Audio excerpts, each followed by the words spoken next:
You're listening to Ka-Pow, the pop culture podcast. Comics, television, movies, and more. If it impacts fan culture, we have something to say about it. And now, your hosts, Michael, Jordan, Cliff, and Seth. Hey everybody, welcome back to Ka-Pow, the pop culture podcast. My name's Jordan Lowe. I'm Cliff Barnes. I'm Seth. Glad we could all make it tonight. Oh, well, almost all of us. We might want to head to our basements. There's a storm brewing around town. Sounds pretty serious. Michael got a head start on us. He headed down to his basement. There's a storm coming, and one of you is ready. Great movie quote. I haven't watched Tombstone for a while. Tombstone? That's not what I'm talking about. What are you talking about? There's a storm coming. Take shelter. Oh, I don't know. No, that's tell them hell's coming. Or yeah. You know, I don't know. Something like that. Yeah. Hell's coming with me or something like that. No, the storm one is that scene with Michael Shannon in Take Shelter where he yells at that bingo hall full of people that aren't actors. It was like a bunch of people in Ohio that they just went in and filmed this scene, and Michael Shannon went nuts and scared the hell out of these. It was great. It's great. Anyway, I sent you a message this week, Jordan. All of you guys. I sent a message yesterday. A trailer dropped, and I said if I had a Nick Cage podcast, this would be a banner day. Yeah, I saw that popping up around the internets. A new Nicolas Cage movie, Pig? Is that just called Pig? Is that it? Yeah, I believe it's called Pig. I'm looking for a truffle pig. Someone stole her. I don't understand. Tell me you are. You made the right choice being out there in the woods. There's nothing here for you anymore. There's really nothing here for most of us. Buy yourself a new pig.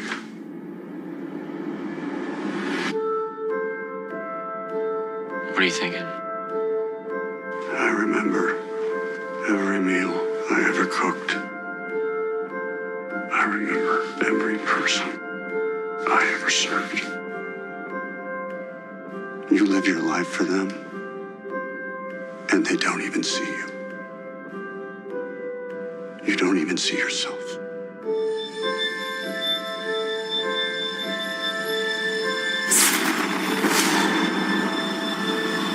We don't get a lot of things to really care about.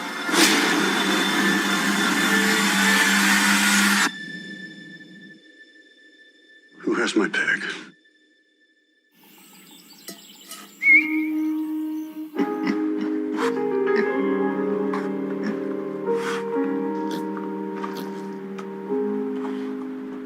It seems, I kept seeing people call it John Wick with a pig instead of a dog, but it doesn't seem like an action movie. It seems more like a Loki, dealing with the past. He was like a prize chef. We're going to do that in a minute. Loki, yeah. We're going to talk about Loki dealing with the past. But. Yeah. We're all about connections here at KPP. Yeah, he was like a world-class chef or something, and now he lives in the woods with his truffle-hunting pig. And somebody stole it. So he has to go back to civilization to rescue his pig. How about it? Yeah. The trailer, I just watched it, and the trailer looked like one of those weird TV commercials that you don't understand what they're selling. Truffles. They're selling truffles. Yeah. Truffles. It's where it's at. So... Nicolas Cage Central here. Late Night Cage Fight. These are the guys we've talked about them before. They are reviewing 2 Nicolas Cage movies at a time and picking the winner. And that goes on in a format. So they're going to try to watch every Nicolas. He puts out about 4 years. I don't know how they'll ever get done. Yeah. So he keeps adding new ones. But nickcagefight.com. You can find those. And they are into what they're calling the golden age of Cage. So they're into the 90s right now. Some of those early 80s movies, he was just working for Francis Ford Coppola and was like a bit player in some of these movies. And these are not, the best movies. But here in the 90s, we're getting into the real meat of his career. And the most recent one was Guarding Tess versus It Could Happen to You. So they put the two comedies together. Oh, those are both something. I always liked It Could Happen to You. I did too. So Rosie Perez on Jeopardy. Yeah. Bridget Fonda. Yeah, Bridget Fonda, yeah. So yeah, they're on their way toward 8mm and Snake Eyes and Face Off and what do you call it? Con Air. The epitome of Cage is coming up soon. So, and you should check them out. And this most recent one, he tells you how you can get a free Late Night Cage Fight sticker just for sharing some of their posts. So they'll mail you a sticker. No, the Rosie Perez's White Man Can't Jump. But isn't she in? Yeah, that's what I thought. That movie. Yeah, I was still thinking that's not right, but I do remember she was. What was she? His girlfriend in? You know what? It sounds like you need this podcast. I do. I'm all messed up. You need to recap. Because White Man Can't Jump that she's on Jeopardy, but I was thinking she was in. That sounds right. Yeah, you're correct, because she is married to Nick Cage, and he tells the waitress as a tip, if he wins, he'll give her half of the winnings from the lottery ticket. And Rosie Perez, that doesn't make her very happy. Right. Yeah. It's good. So what? Computer problem. See, I figured Michael would be here to commiserate with me because Seth, you just had computer problems logging in tonight. Michael had a whole journey today where he bought a computer with the wrong charger attached to it. So I thought we could all have a pity party about how our computers aren't working. Well, I had my software I use, the point of sale software I use to sell comic books is 15 years old. And every year or two, I would have to renew the license. It would pop up, a red screen would pop up. You have to renew the license, call this phone number. And every time that popped up, I thought, oh no, this software is very old. Let's hope this number still works. So the last time I called, they said, this has reached its end of life. We are no longer supporting that software. But we will give you a code to unlock it. That way you'll never have to get a new license again. It'll work forever, but it just won't. There won't be any updates, or you won't have to. And you're thinking, I never upgrade anything anay. No, exactly. It's always going to work. Exactly. So the computer I'm using isn't even hooked up to the internet. It is just a point of cash sale. register. Yeah. Because I don't want it to get slow. It works for what it needs to work for, and that's it. Well, the last update was like May of last year when the world went crazy. So they sent me a link and a download, and since my computer's not hooked up to the internet, I did it on my other computer, put it on a thumb drive. I'm like, I can use this. I'll put that in, update it. That'll work. I got to the end. I followed all the instructions, and it didn't work. I was like, oh no. Well, no one's leaving their houses, so no one can come and help me. No one can come and help me do this. But I had a year. Before the license ran out. Well, a year goes by. I hadn't updated it. So, and actually, the last time I called, the guy remembered me because I had to call the last time. This guy's still using this. Yeah, he's like, "You're still using the software?" He literally remembered me. That's how few customers they have on this. So, I'm like, I cannot call this guy again. I can't take it. I can't be berated by it. So a year goes by, the screen pops up again. Oh, your license is almost up. Oh no. So I couldn't, it was beyond my ability. So my brother came in. I was like, hey, can you just stop in some night and help me do this? Because he's a little more adept with computers than I am. We spent about 3 hours doing everything we could. We re-downloaded it. We hooked the old computer back up to the internet and tried to run it directly from there and not on the thumb drive. And I had every folder on the computer open and it wouldn't work. So I finally had to call my IT support. My older brother's guy he's known since kindergarten teaches at the career center and is a computer teacher basically. Right. So he has helped me anytime I'm well above my well above my head. So he came in, and it took him a minute. So we both, Jared and I both felt good. Like, we weren't stupid. We didn't, it wasn't something very simple. You didn't click that. So it was saving one part to one file and another part to a different file. And if they weren't in the same folder, it wouldn't update or something. So eventually got it figured out, but I had to call in a literal teacher of the computer sciences to finally get me out. But my computer is now unlocked. It can last forever. I was going to say another 15 years. He was getting a little frustrated. He almost changed the date on the computer to 1921 to give me another 100 years. He was just going to try and trick it and work around the computer because he wasn't figuring it out. But we eventually got it done. So me and that old DOS program are going to ride into retirement together. Oh, my gosh. Right into the black. Oh. You got it. Wow. That's pretty good. I'm glad it had a happy ending. That's good. Mm-hmm. Mm-hmm. So, speaking of antiquated computers, but low-key time things. What's up with this new Loki show? We're 2 episodes in. It's called Loki. It's called Loki. It is just 6 episodes total. We're only getting 6. And they now drop on Wednesdays. All the Disney shows are going to drop on Wednesdays, and the movies on Friday. So that's the new format. Yeah, that's the new thing. Yeah, and they're grabbing Wednesdays because they don't need the weekend. They're so big. We can do it on Wednesday. We don't have to compete with Netflix. We're just doing our own thing.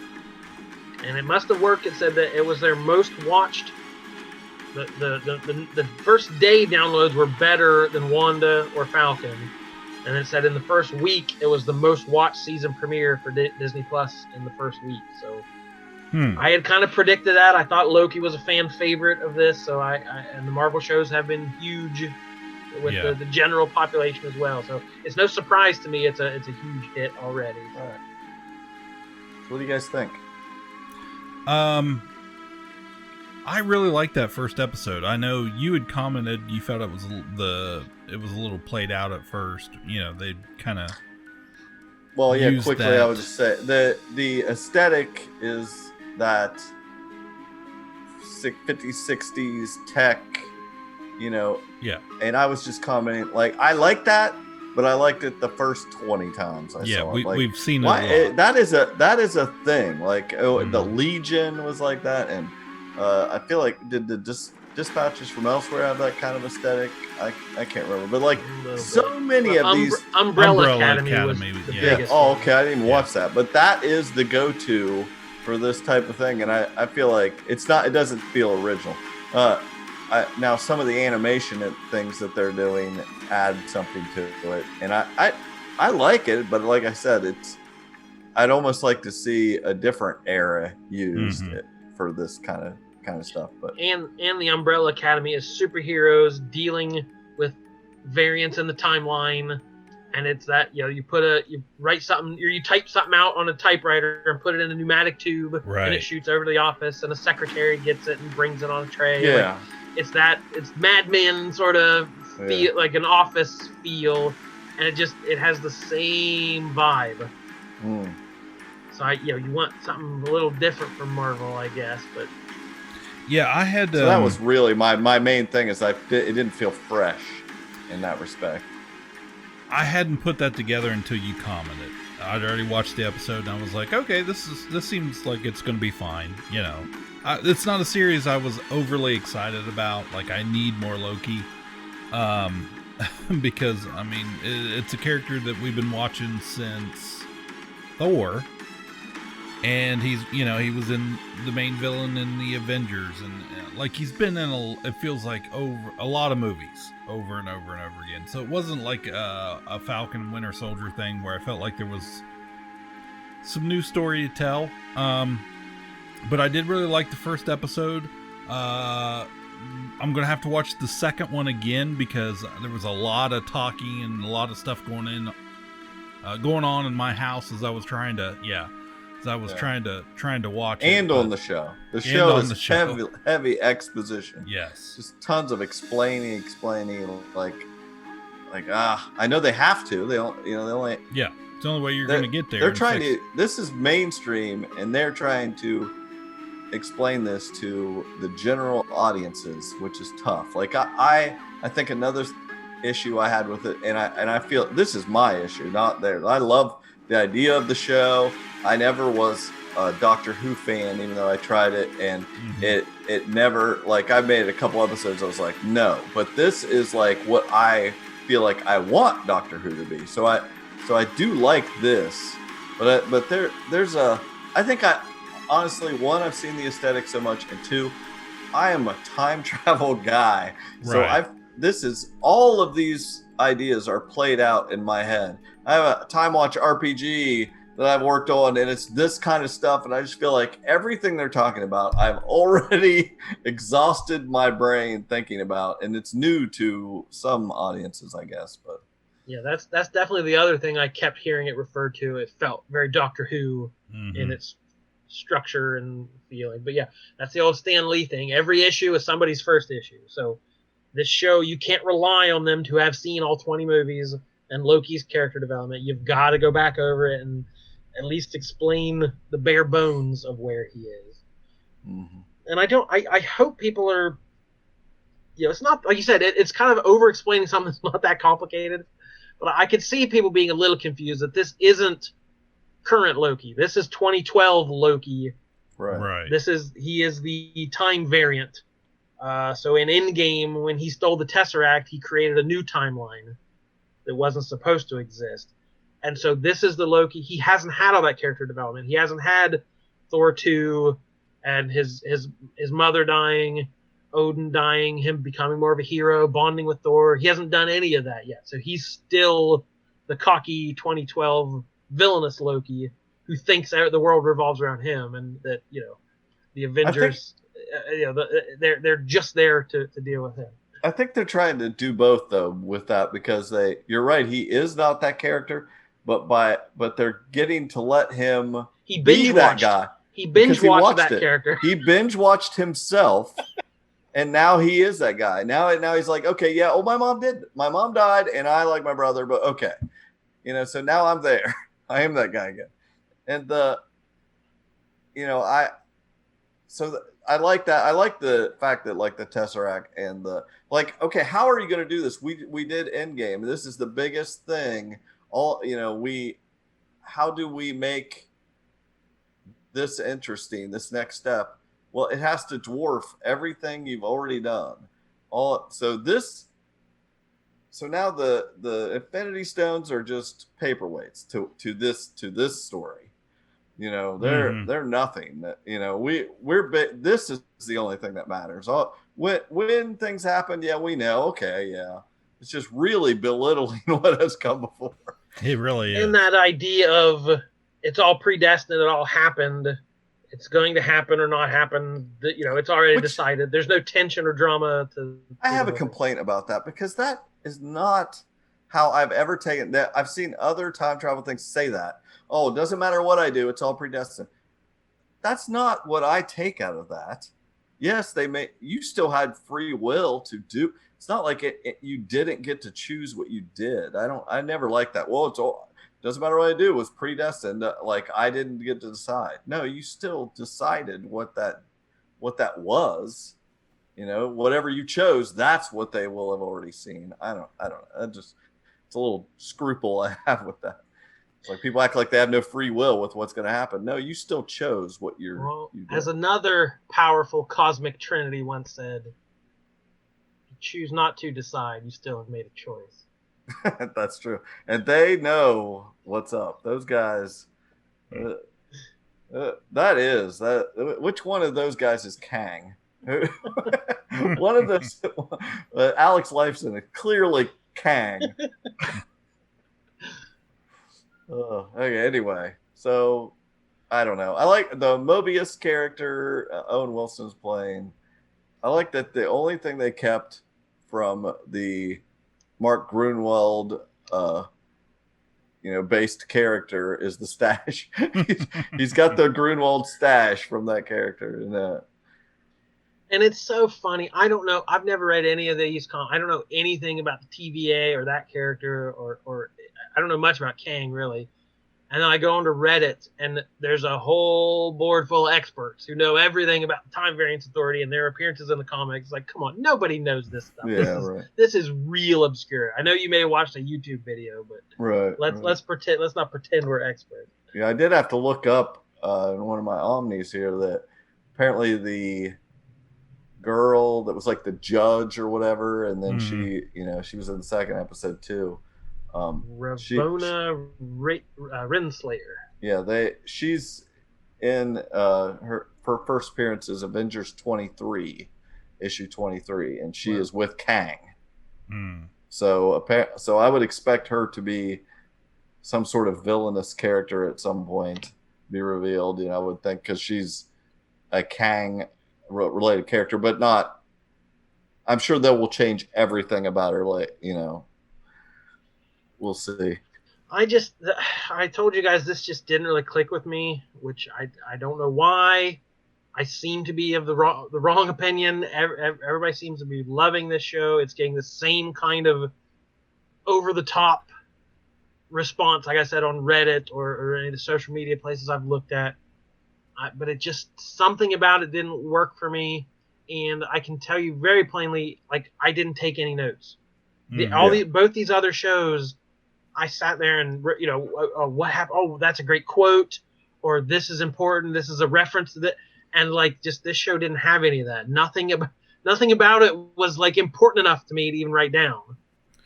Which is probably a bad sign. They're banking a lot, and I'm okay with this, but like, I'm just tuning in to watch Tom Hiddleston and Owen Wilson. Like, yeah, and I love both those actors. I like the characters are good. Loki's a terrific villain turned anti-hero. Like, I like everything about it, and I was really looking forward to it. But just I'm not into the alternate reality stuff, which I've said this next phase might be a miss for me with all the multiverse stuff, quantum verse, all this stuff. That's not my bag. A little goes a long way for me. And that idea of, it's also blasé, like, oh, we're going to go into a type 7 apocalypse situation or whatever. It's like that kind of, like I said, the drawer full of stones, waving off all this big important stuff as just kooky day-to-day office fun. Like, that just didn't click with me as something I really want to watch right now. So I'm not sure. I get it. There's something about it that's a little too lighthearted, I think. But so I like the second episode better. I like the idea of, I did like where they went into these apocalyptic situations, and it's like, well, what minor thing could we do? Let's do. He's like, let's tell everybody the world's. Yeah, That was neat, and I like that. The big reveal at the end, by the time this episode comes out, it's going to be all over everything anyway. So, spoilers for episode 2. But this is Lady Loki, or is this Enchantress? Because I've seen both. I read, one of the. I'm sure you guys have seen also that in some country they list her by Sylvie, which is that character. Okay. The Enchantress character, the newer Enchantress character or whatever.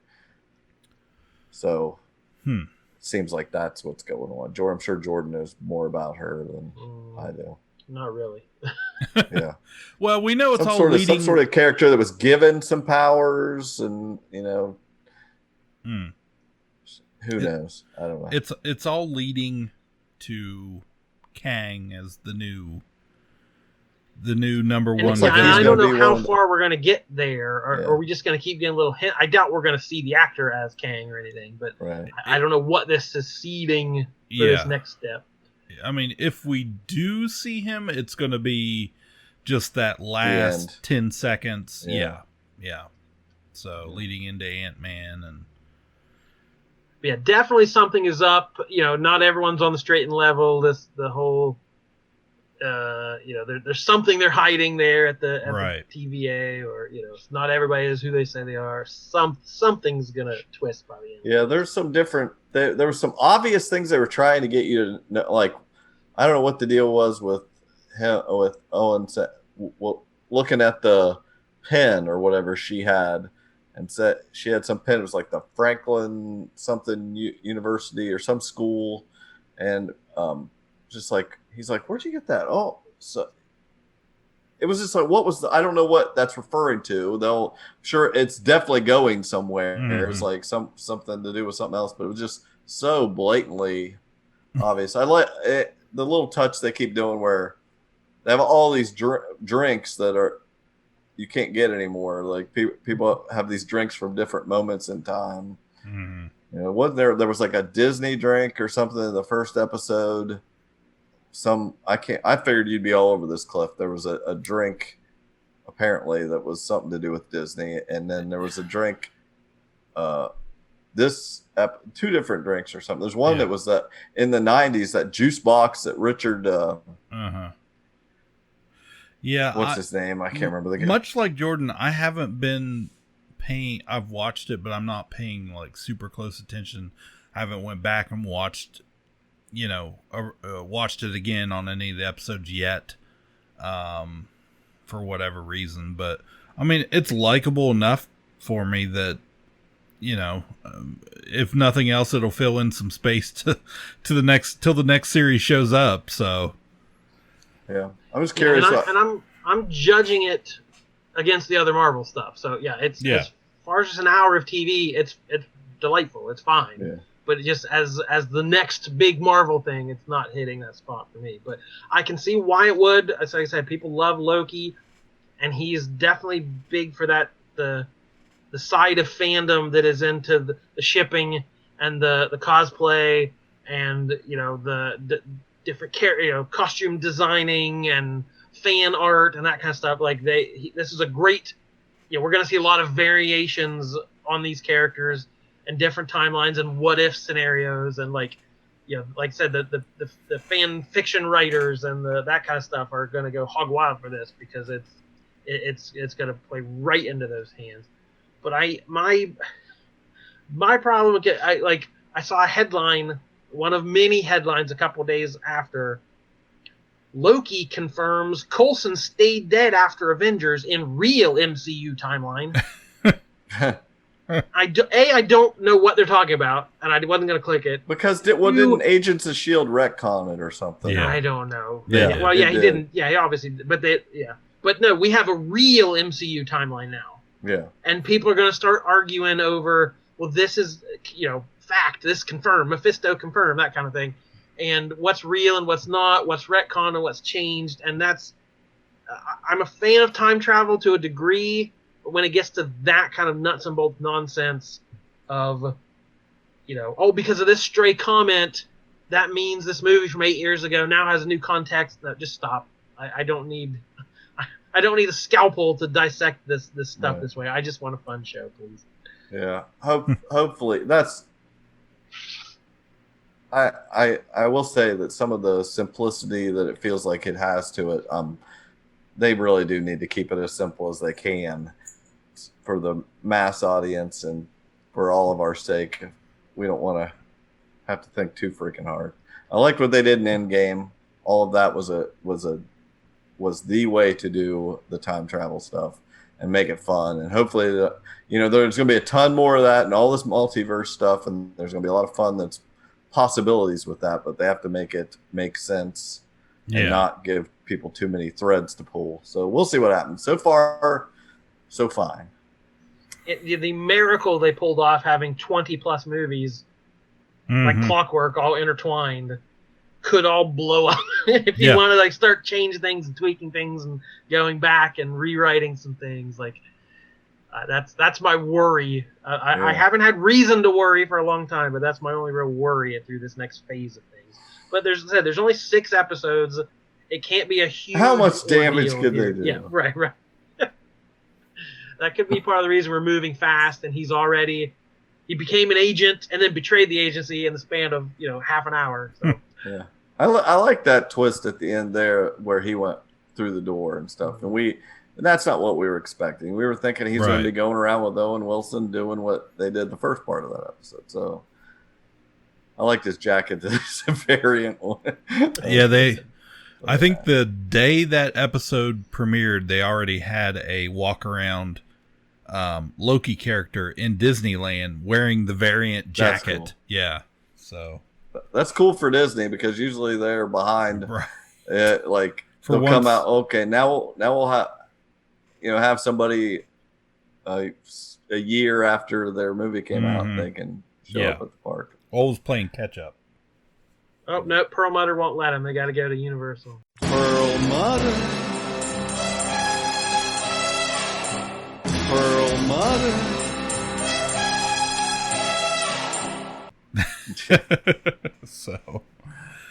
So yeah. So what else? Well, while we're on Disney Plus shows, I did finish up just last night. Been meaning to do it for a while, but I don't think we ever really talked about the Mighty Ducks remake, the Mighty Ducks : Game Changers. But it was a cute series. They brought back Emilio Estevez. Emilio Estevez, the Mighty Duckman. I swear to God, I was there. Of course you were. You were the one who yelled the Breakfast Clubber's name. I was like, Emilio!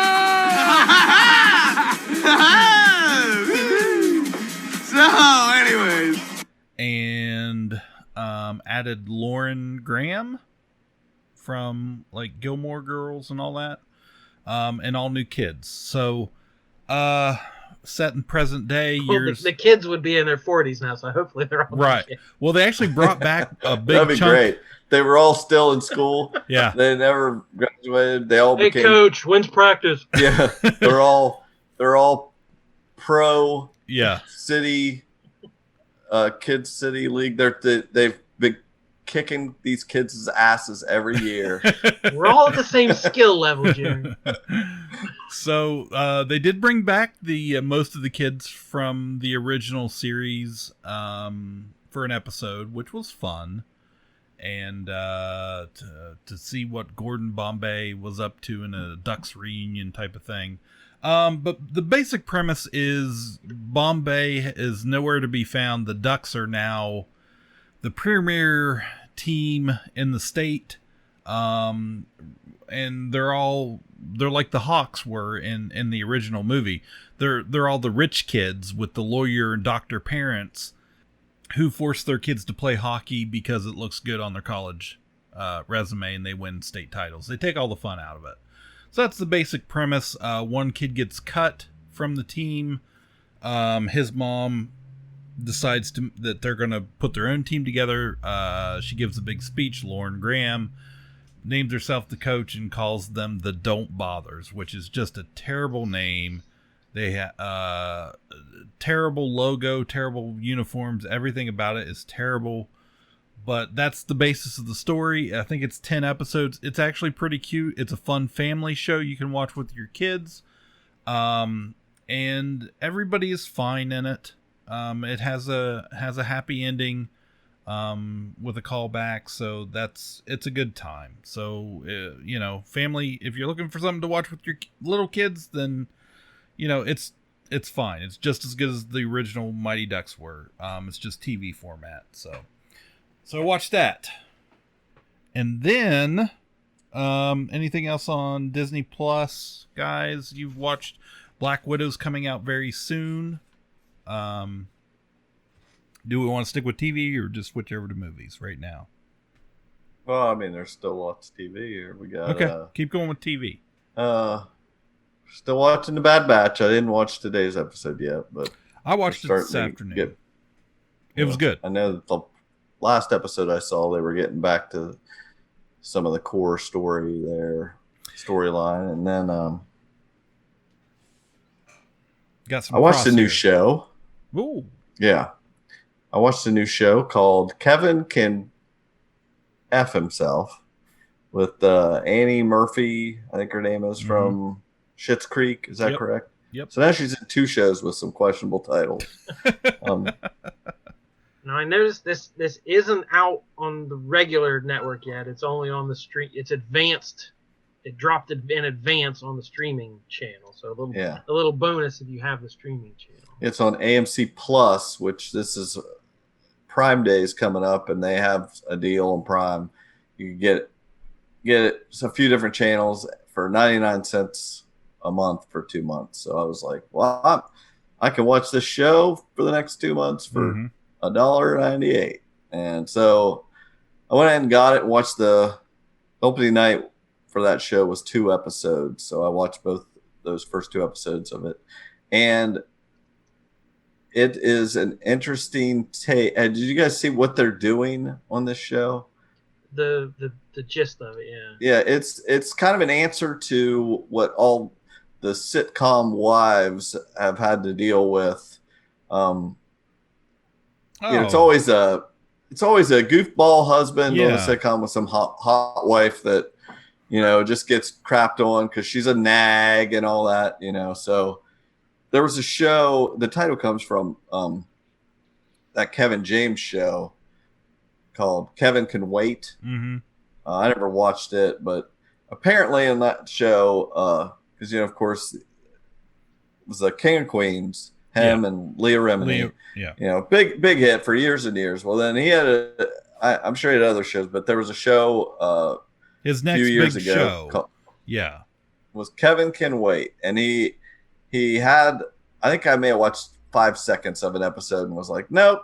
But his wife on the first season, I don't know, at the end of the season or beginning of the second season, they killed her off. Yeah, they killed her off and brought back Leah Remini. Yeah. Well, they brought her back. I think they brought her back at the end of the season, and he had just better chemistry with her. So they were just like, they asked him why they killed this wife off and barely mentioned it. They just, it was just they ran out of, they didn't have any good story ideas for her. So they just killed her off. And now we'll just have, now he's more in tune with his kids and having to go to their functions and stuff. It's just like so blasé to kill her off, and just how that type of character is treated as a crutch for a storyline. And so this show was kind of inspired by that, and hence the title.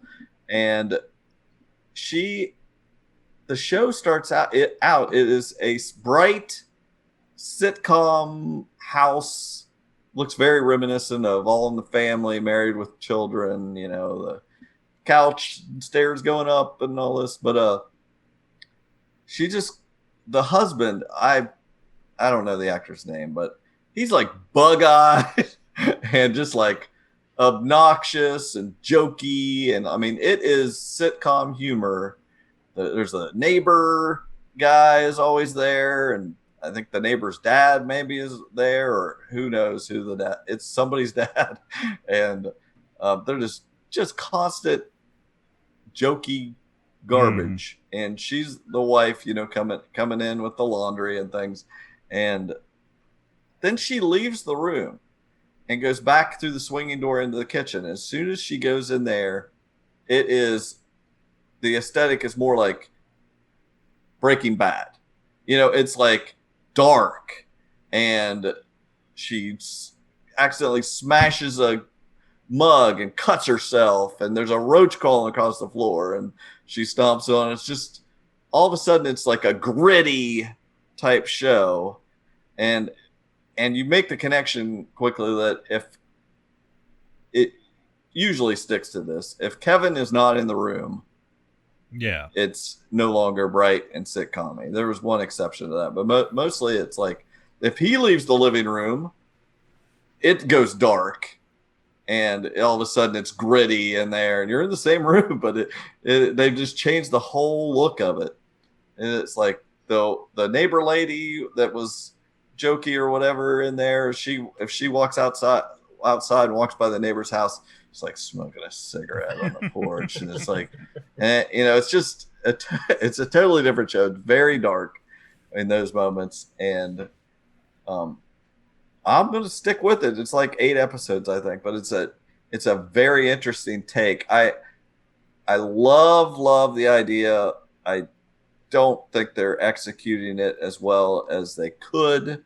So, and the episodes are too long. They totally should not be hour episodes. They should be half-hour episodes because they kind of drag. But we'll see where it goes. That kind of reminded me. Betty Gilpin was just on one of the talk shows this week from Glow, the star of Glow. She's in that new Prime movie, The Tomorrow War, with Chris Pratt, Mm-hmm. and she was explaining that movie, and she's like, "Yeah, I'm Chris Pratt's wife, and he gets drafted into an alien war, and he gets zapped off to war, and so I'm at home, and the movie then starts following me dealing with losing my husband." And all the stresses that go into raising my kids. Oh, I'm just kidding. That's not what the movie's about. Like, she was basically like, I have no real part in this movie. I'm just the wife who he leaves. So I was like, wow, she's out marketing a movie and also kind of slammed the whole idea of, the action hero wife. I was like, way to go, Betty Gilpin. This seems like the TV version of that. That's funny. Yep. It's this show, you basically see what happens when what does the wife have to deal with the rest of the time if she really had a husband like this and neighbors and like this and everyone was obnoxious and treated her like garbage. What would she be doing in her free time? Right. Yeah, that earns a watch just for the novelty and the breaking the format that we're really using. Yeah. Well, the other thing I watched, I'll just say real quick, is I did a Sopranos rewatch. I had watched it back in the day, basically with everyone else. Was the beginning of prestige TV, a new way of shows stepping it up, and I'd always wanted to go back and rewatch it. I had the very controversial ending, but I bought a book. I had bought a Breaking Bad book, like a watch along, episode by episode reviews collected and stuff. I think this book I got was Alan Sepinwall and Matt Zoller Seitz, just very popular TV critics in the last 15 years or so. And they had done this book for Sopranos. It's got interviews with David Chase and stuff at the end. So each episode I would stop, read the review, read the thing. And I caught all kinds of stuff. I was, I'm willing to admit there was a lot of stuff connections and themes and things through the episodes that I don't always catch, some stuff I would just laugh out loud when I read it, because I'm actively making myself watch the next episode and go, okay, what is it? I want to not be surprised by the review. I want to be like, I caught everything. Never did I catch everything. So it was always neat to see what the connections I missed, or how every character in that episode was dealing with the same type of thing, and I had not seen that. But it was really fun to rewatch it with that kind of analysis as I went through it. So, and I still haven't finished the book after he went through all the seasons. There is a bunch of interviews with David Chase that I want to read, but it's good. So I'm looking forward to doing that again sometime. I bought the Mad Men book. I'm going to rewatch someday of that. What's the name of that HBO show? The Carrie Coon and the religious The Leftovers. Leftovers. I did that. Back when the AV Club in its heyday did that. They did a review of every episode of all these prestige shows, and then the comment section would get 800 comments of people having these lively debates and things. So that when I watched the Leftovers, I went after every episode and read the review and read it all, and it really made me miss what the AV Club is not that anymore. But they have a whole lot of, if you watch The Wire or any of these real complicated shows, that's a great way to do it, to go back and read the stuff as you're going instead of trying to cram it all in at one sitting. Right. Yeah. It was definitely easier to do that instead of okay, I've seen the whole show. Now what was the analysis? It's definitely fun. Well, I checked out the. Oh, sorry. I was just going to say the much anticipated Dave season 2 for us. That was a biggie for us. I just watched those last night. Episodes 1 and 2 dropped the first week, and I mentioned to you guys, I've after watching those, I was completely depressed, much like Dave. So I don't know. What did you guys? I get depressed because it shows me how little I'm into current pop culture, even though I do a pop culture podcast. All these guest stars, I never recognize anyone on that show. Right. The girls in the pool, I didn't know that was a Kardashian and a Bieber or somebody. I don't know any of these people that are these real hip people that are having cameos on this show. The rappers and the musicians, I don't recognize any of them. Yeah. I watched these episodes. Cooper had not watched season 1. But I turned it on when he was in the room, and he sat there and watched the first 2 episodes, and he was pointing, because I might recognize them or the name if they say it, but I don't immediately like pick up on it. Like, I'm like, oh, okay, that's who that was. But he was calling out. Once the credits run, I'm like, oh, I recognize that name, but I can't put a face to it. Yeah, Cooper was calling people out as it was happening, and it actually kind of helped me in some of those scenes. Then he wanted to try. He's like, oh yeah, Little Dicky, I've been watching him since like he came out on YouTube, and I'm like, I know that's the premise of the show, but he was giving me like his whole experience without ever watching the show. So that was interesting, but yeah, I mean, man, what a bummer start. I like that but you could tell at the end of that second episode that they knew, they found out that episode 9 was had such an impact that they had to bring that back around. Yeah, and the first time he played this, I was like, oh, don't do that. Don't bring it back up. Don't just let it be. It was a wonderful moment. Don't ruin it. But then by the end of the episode, I was like, okay, I saw what they did there, and it kind of brought it back, brought the whole thing full circle of what he was trying to, recreate or whatever. So good stuff. I'm looking forward to the rest of the season.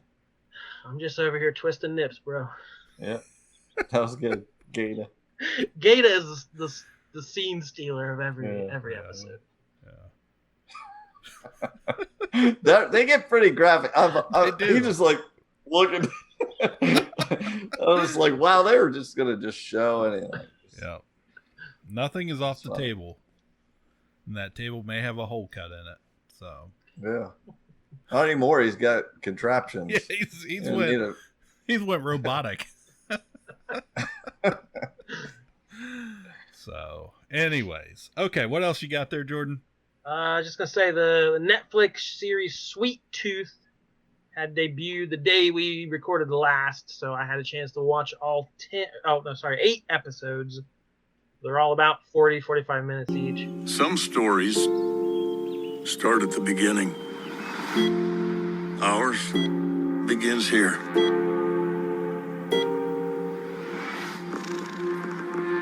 What the?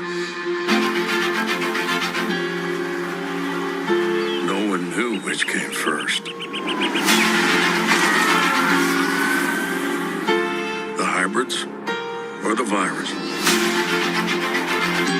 But that question would become the biggest mystery of our lifetime. This is a story about a very special boy.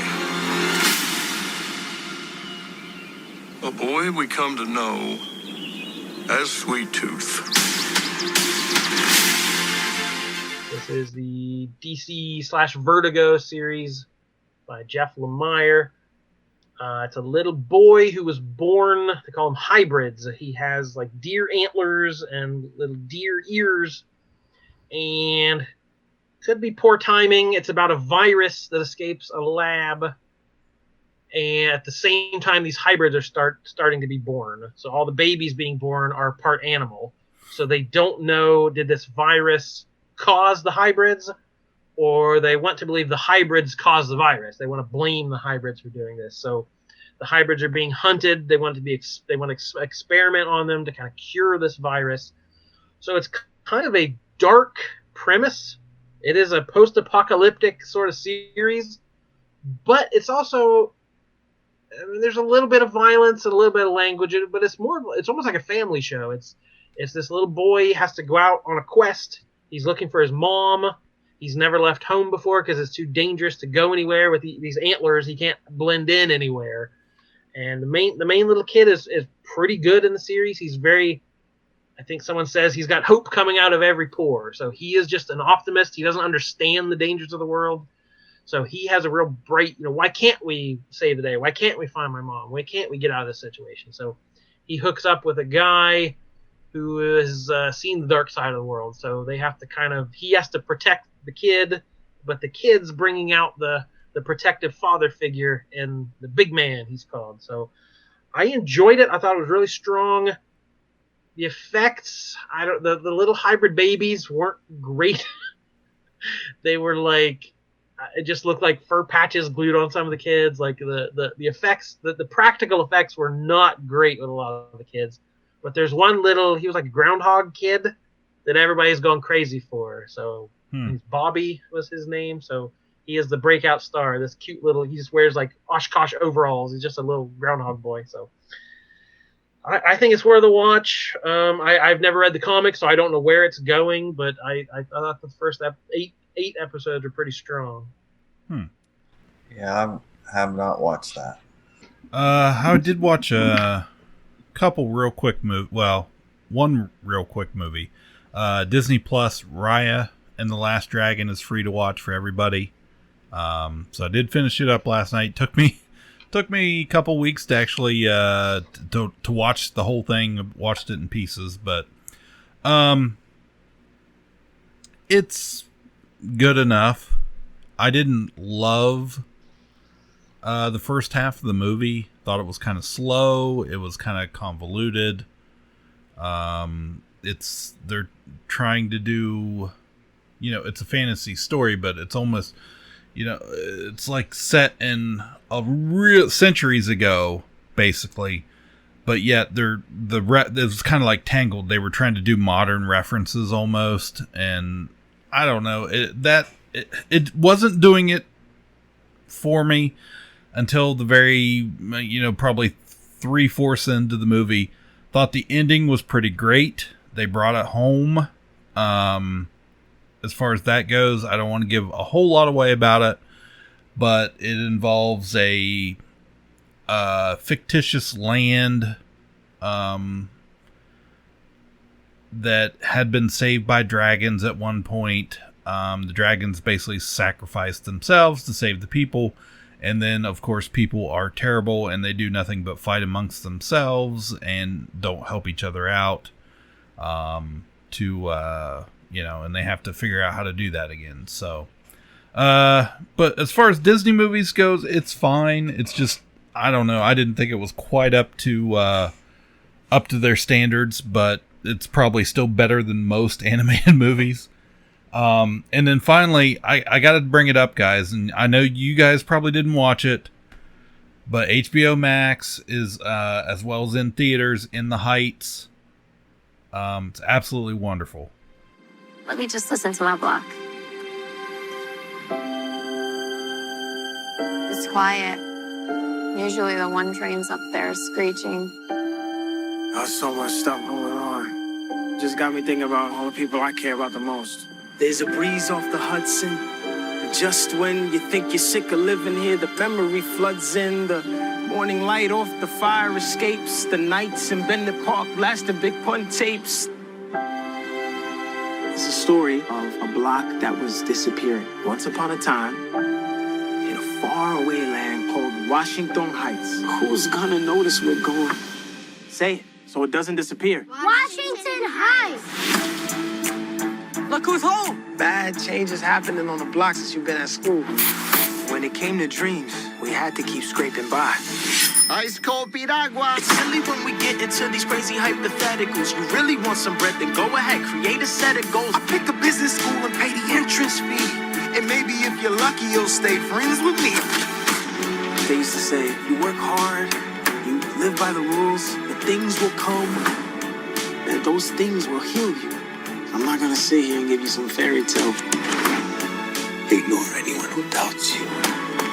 Cause this place, this is it. 1, 2, 3.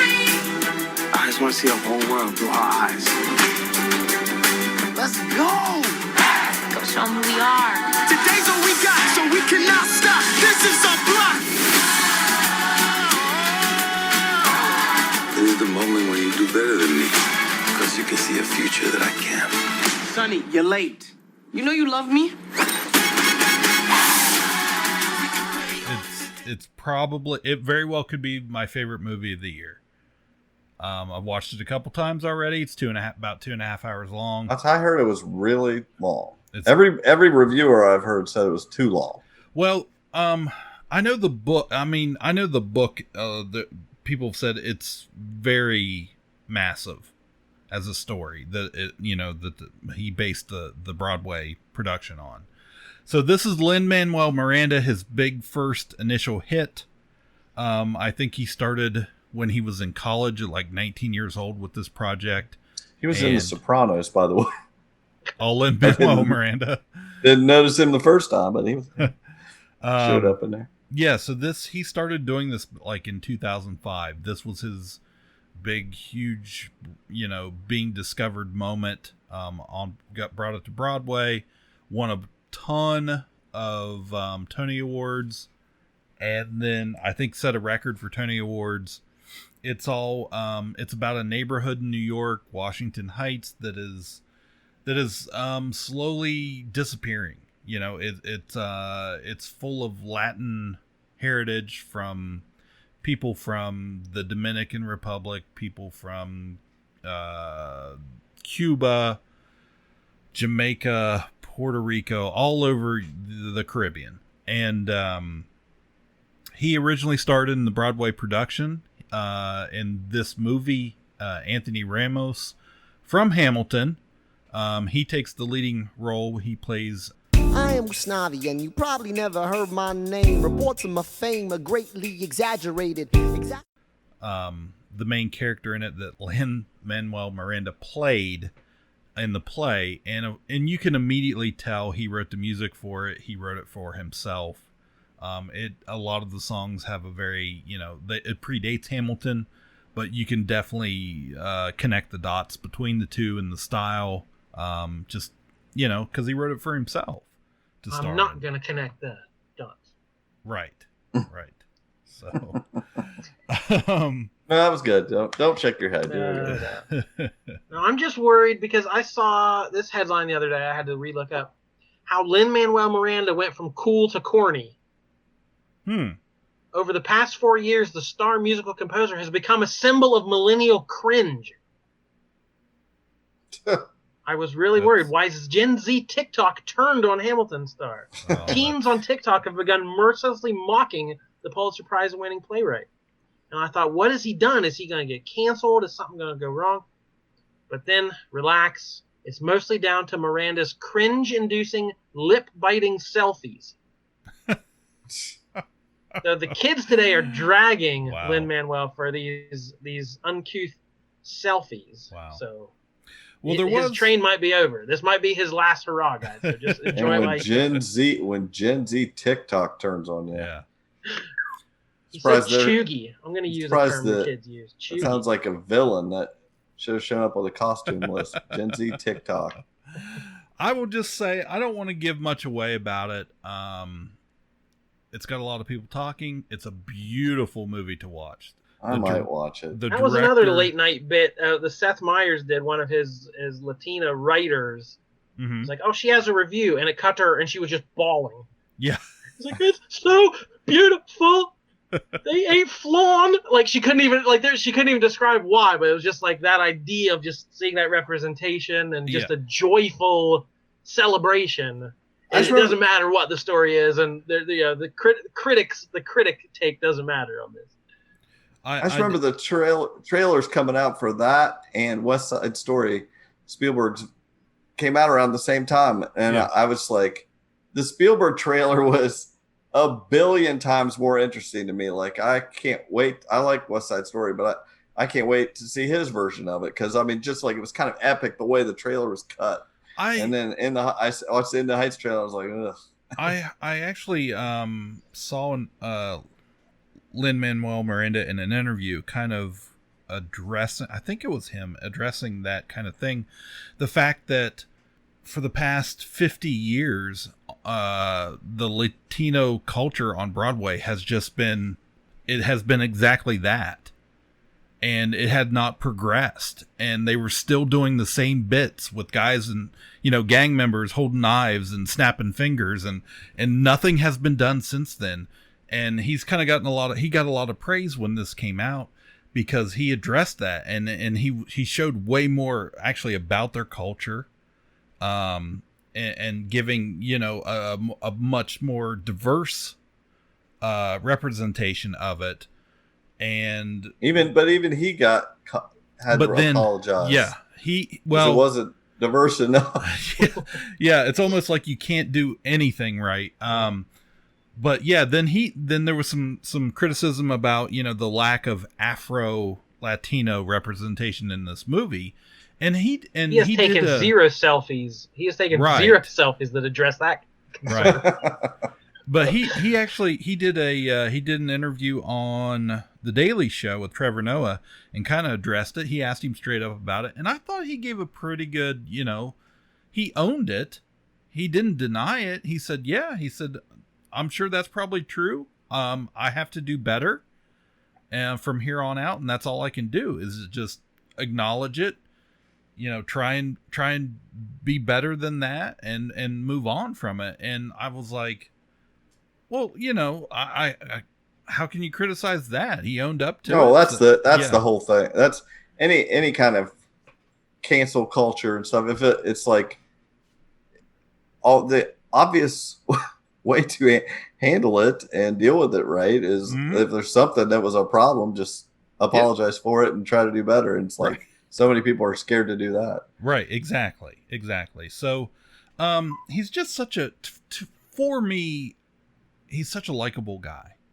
He seems like, you know, he is obviously has some sort of genius to him, whether it's been Hamilton or this, or, you know, we've seen him do other projects like even Disney's Moana. He did the music for. He's wonderful.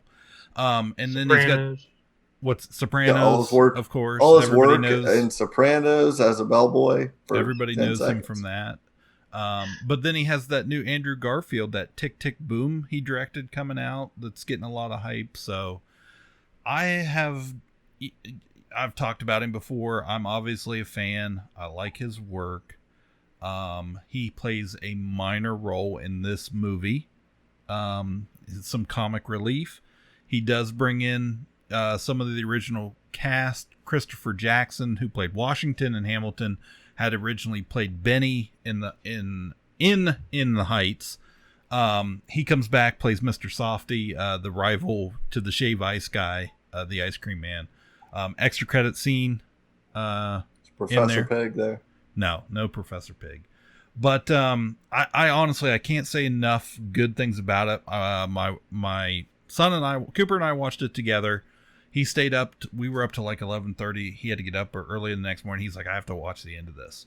Everybody else went to bed. And then Carly and I watched it together. She absolutely loved it. One real quick thing. She's a big Hamilton fan. I think I've talked about that before. She went with some friends to Washington, D.C. last weekend. And to do some fun, celebrate the end of 8th grade, going into high school trip with her friends and a couple parents. And they did, you know, they went to do some touristy stuff, see the memorials and the monuments and all that stuff. But on the last day before they came home, they stopped at Mount Vernon and toured Washington's home and all that. And let me tell you guys, only my kid comes home with her own damn fig tree from Mount Vernon. Like the scripture says, everyone shall sit under their own vine and fig tree, and no one shall make them afraid. They'll be safe in the nation we've made. I want to sit under my own vine and fig tree, a moment alone in the shade. And you guys might not get that reference, but Hamilton fans will. There's Washington's farewell address in the song. Washington sings and dresses, you know, about getting his own. Everyone should get their own fig tree and sit under their own vine. And my damn kid came home with a fig tree from Washington's house. So I thought that was pretty cool. Was that the work going on in your yard this week, planting the tree? No, that wasn't the work going on my yard this week. We haven't planted. She's taking care of it, but we haven't planted it yet. We haven't picked a spot yet. So, but definitely pretty awesome stuff. I would go see it in theaters. I watched it at home on our big TV here, and it was great. It's got to be great in theaters, though. What an experience! If you liked anything about Hamilton, you're going to find something you're going to like about In the Heights. And that's all I got. That's all I got. That's all I got then.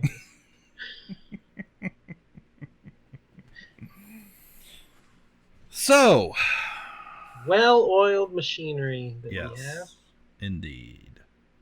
I think the storm has passed. I'm not hearing the thunder anymore. Hopefully we escape the worst of it. And we'll be back when skies are brighter. Is that a line? That could be a line for a musical, right? No? It could be, but it's not. The trees are figures. You don't know every musical. It could be some musical you haven't heard. It sounds more like Sesame Street. I'm trying to think of the theme song to The Sopranos. I can't think of it now. Oh, I will say this: that get a gun. It should have been higher on our list because just watched the beginning a million times when I on this rewatch because it's so good. I'm thinking it must have got beat out by something with an original, a more for the show. I can't remember what beat it out, but it's a good song. So check us out. Our next episode, check out Nick Cage fight. Late night Cage fight. Late night Cage fight. I knew that. It's late. Check out source material from Jesse Starcher. He's been playing a bunch of classic episodes. We went out and re-edited. Mm-hmm. Some source material. Classic. Maybe if you missed them the first time around. Good on him. Listen to Dueling Ogres. Thanks to Brandon for his comment on the Facebook page. Yep. He said he wished we would have gotten second place in the voting, which is the nicest thing they've ever said about us. So listen, support your local podcaster. Give them a listen, give them a download, give them a comment. Which is the nicest thing I've ever said about it. Hey, Wow. We are good frenemies. And we'll be back soon. My name is Jordan Lowe. Cliff Barnes. So, the hesitation. Bye forever. Ka-Pow, the pop cultured podcast, is intended for entertainment and information purposes only. Sounds, music, and clips played during the podcast are property of copyright holders. All original content is property of www.udamwithkpp.com. If you enjoyed this podcast, please subscribe and leave a comment. Ka-Pow, the pop cultured podcast, is available on Apple Podcasts, Google Podcasts, Podbean, Spotify, and wherever podcasts can be found. You can connect with us through social media on Facebook, YouTube, at the Ka-Pow Podcast on Twitter, or email the show, Ka-Pow, the pop cultured podcast, @gmail.com. If you really want to go the extra mile, please sign up to be a patron through the Podbean app or our website, www.udamwithkpp.com, to receive special content and early access to some episodes. We are grateful to anyone that chooses to contribute, but please know that most of our content will always remain free, so please continue to like, comment, and share.